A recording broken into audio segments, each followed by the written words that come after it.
Mon nom c'est Georges Ilkouri. Je voudrais vous raconter mon témoignage. Je suis né d'une famille pauvre au Liban il y a 84 ans. C'est ça. J'ai 84 ans.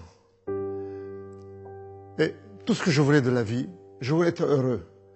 Comme chaque personne qui m'écoute. Vous voulez être heureux dans cette vie. Et c'est ce que je voulais, être heureux. Et je pensais que pour être heureux, il faut avoir de l'argent, beaucoup d'argent. Il faut devenir puissant. Et il faut goûter à tous les plaisirs de la vie. Et je pensais que le meilleur plaisir était le plaisir des relations sexuelles. Alors comme je m'étais marié jeune, au Liban, et j'ai eu quatre enfants, mais je tenais absolument à être heureux. Alors que faire? Vous savez qu'est-ce que j'ai fait? J'ai quitté mes enfants, j'ai abandonné mes 4 enfants petits.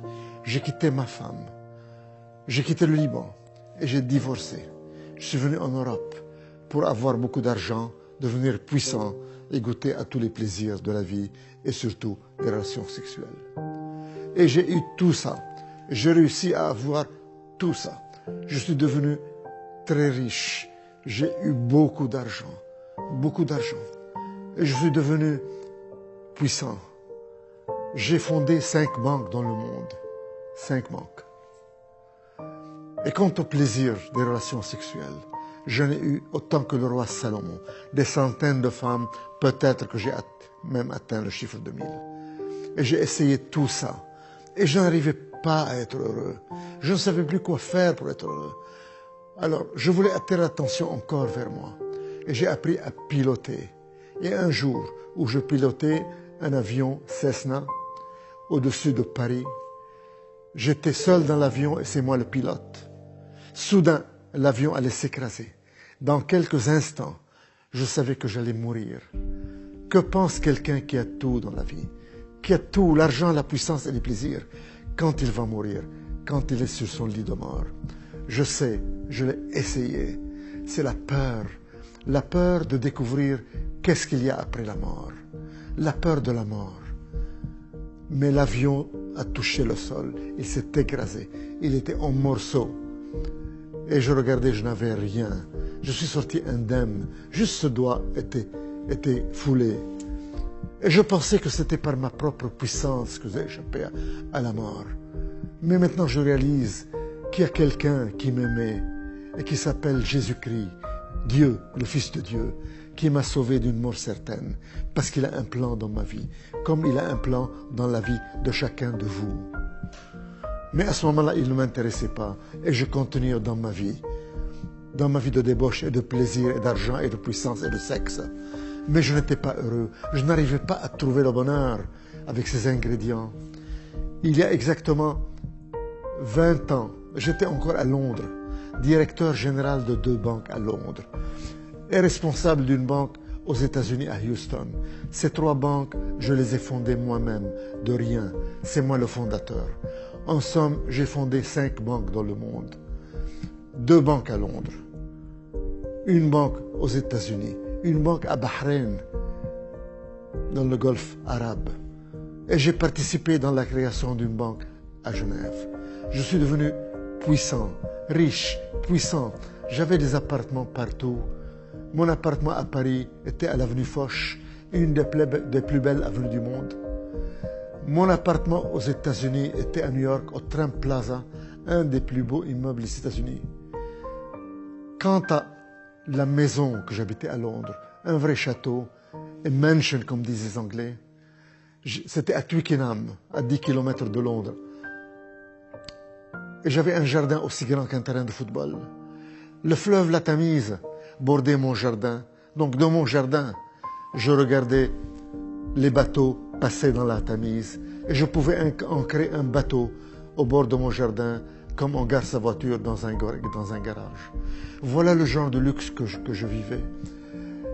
Pour aller chez ma copine américaine, je prenais l'avion Concorde de Londres à New York.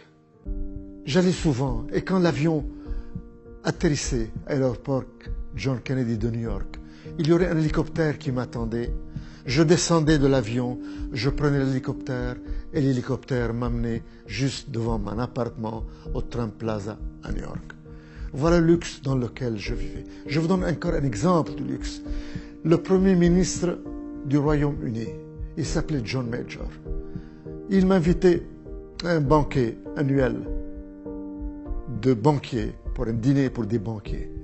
Et je me rappelle, je recevais l'invitation et je déclinais l'invitation du Premier ministre. Je n'étais pas intéressé par le Premier ministre. Je n'étais intéressé que pour moi-même, par mon plaisir, par mon argent, par mon luxe. Tout ça pour être heureux, mais je n'étais pas heureux. Je n'arrivais pas à trouver ce bonheur. Il y a beaucoup d'hommes d'affaires qui nous écoutent. Et je leur dis, ou des femmes d'affaires, vous savez de quoi je parle. Vous avez tout, l'argent, la puissance, les plaisirs, mais vous n'êtes pas heureux. Il y a un vide ici que vous n'arrivez pas à remplir avec la puissance et l'argent et le sexe. Et vous cherchez et vous ne trouvez pas. Moi, j'ai trouvé. J'ai trouvé avec quoi je dois remplir ce vide. En somme, ce n'est pas quoi, ce n'est pas quelque chose, c'est quelqu'un. Et son nom est Jésus-Christ. C'est lui seul, quand il vient dans votre vie, il vient et vous comble ce vide et vous donne la joie et la paix et la satisfaction. Quant à moi, à ce moment-là, il ne m'intéressait pas et je cherchais toujours à être heureux par l'argent, par la puissance, par les relations sexuelles. Mais un jour, chers téléspectateurs, j'ai eu un gros problème. J'étais sujet à un chantage terrible. J'étais sujet à un chantage par une femme qui voulait me détruire, qui m'accusait de harcèlement sexuel et qui allait tout dévoiler. Et j'allais tout perdre, ma position, mes rentrées, mes femmes, mes copines, tout était perdu. Ça aurait été un scandale à Londres. J'étais patron de 2 banques à Londres, un homme connu, un grand financier. Et le scandale aurait éclaté le lendemain et j'aurais tout perdu. Et quelqu'un m'a parlé de Jésus-Christ qui peut résoudre mon problème.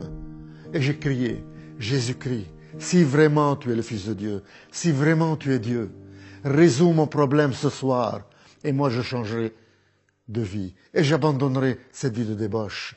Et je te promets, si tu résous mon problème, je n'aurai plus de relations sexuelles en dehors du mariage. Chers téléspectateurs, à l'instant même, le problème a été résolu, le chantage a disparu et le problème est parti complètement. Et c'est ce grand homme d'affaires, ce grand financier, ce grand homme orgueilleux a fléchi ses genoux. Et je suis tombé à genoux et j'ai crié, Jésus-Christ, qui es-tu? Tu es vraiment Dieu, tu es vraiment le Fils de Dieu. Tu as rempli ton engagement, tu as résolu mon problème. Et moi, à mon tour, je te promets, je change de vie. Plus de sexe en dehors du mariage. Et je veux te connaître, je veux te suivre. Et la personne qui m'a présenté Jésus, qui m'a parlé de lui, a mis sa main sur ma tête et m'a conduit dans la prière du salut. Je suis tombé à genoux, plein de misère, plein de problèmes, plein de lourdeur, plein de maux, le chantage, les péchés. Et je me suis relevé. Tous les problèmes ont disparu, toute l'angoisse a disparu, toute la lourdeur a disparu. Et j'ai senti une joie et un bonheur m'envahir. Et pour la première fois de ma vie, chers téléspectateurs, à l'âge de 65 ans, j'ai reçu ce bonheur que je cherchais durant 65 ans à travers l'argent, la puissance et les relations sexuelles et les plaisirs et que je n'ai pas obtenu. Je viens de l'obtenir gratuitement à l'instant où j'ai reçu Jésus-Christ de Nazareth. J'étais tout étonné, je n'étais plus le même homme. J'ai senti que mon cœur de pierre a été enlevé et remplacé par un cœur de chair, Tout était différent. J'ai remarqué que le ciel était bleu. J'ai remarqué que le jardin était vert avec le gazon. J'étais différent. Mon cœur de pierre a été enlevé et remplacé par un cœur de chair. Alors je me suis tourné vers cette personne qui m'a parlé de Jésus et je lui dis, mais qu'est-ce qui m'arrive? Je ne suis plus la même personne. Qu'est-ce qui m'arrive? Et il me dit, Tu es né de nouveau. C'est ça la nouvelle naissance. C'est ça la relation avec Jésus-Christ. Tu as maintenant la vie éternelle puisque tu as accepté Jésus-Christ. Chers téléspectateurs, ma vie a changé à partir de ce moment-là. Et je suis devenu un homme différent. Je ne peux plus mentir. Je ne peux plus tricher. Je ne peux plus que faire du bien. Et j'ai voulu à ce moment-là me marier pour avoir une vie en règle, pour avoir des relations sexuelles dans le mariage. Et j'ai supplié le Seigneur pour qu'il me montre qui il veut que j'épouse. Et je voulais que j'épouse une de mes anciennes amies. Mais dans un moment de désespoir où j'ai crié, Seigneur, il me faut une femme, trouve-moi une femme. Je lui ai dit, je vais ouvrir maintenant la Bible. Et montre-moi dans ta parole, dans la Bible, qui tu vas me donner comme épouse. Et j'ouvre la Bible. Et je tombe sur Malachie 2,14. Et je commence à lire. Vous dites pourquoi? Parce que le Seigneur a été témoin entre toi et la femme de ta jeunesse que tu as trahi. Et le Seigneur a été témoin de votre mariage. Et il ajoute, ne trahissez pas la femme de votre jeunesse, car moi, le Seigneur, le Dieu d'Israël, je hais les divorces. Et j'entends au fond de mon cœur, retourne à la femme de ta jeunesse, la mère de tes 4 enfants, que tu as abandonnée et divorcée il y a 31 ans. Chers téléspectateurs, après 31 ans de divorce et de séparation avec la mère de mes 4 enfants, j'ai obéi Dieu et je suis retourné à ma femme, à la mère de mes 4 enfants, à la femme de ma jeunesse, et je l'ai épousée après 31 ans de séparation et de divorce. Voilà ce que le Seigneur a fait dans mon cœur et le travail qu'il a effectué dans mon cœur. Et il m'a rendu les années que le diable a volées. Mes 4 enfants m'ont pardonné. Ils sont tous à côté de moi et m'entourent eux-mêmes. J'ai 9 enfants, 9 petits-enfants qui m'aiment. Ils me font la surprise de m'apporter le café au lit. Le Seigneur m'a rendu les années que le diable a volées, comme il veut rendre à chacun de vous les années que le diable a volées. Chers téléspectateurs, ce que j'ai reçu de Jésus-Christ, vous pouvez l'avoir vous-même. Il vous suffit de lui demander. Dites-lui, ouvrez votre cœur et dites-lui, si c'est vrai que tu es puissant, si c'est vrai que tu es Dieu, si c'est vrai que tu es le Fils de Dieu, touche-moi, rends-moi les années que le diable a volées, change ma vie, subviens à mes besoins, montre-toi à moi, donne-moi ce bonheur que je cherche toute ma vie, que je ne trouve pas.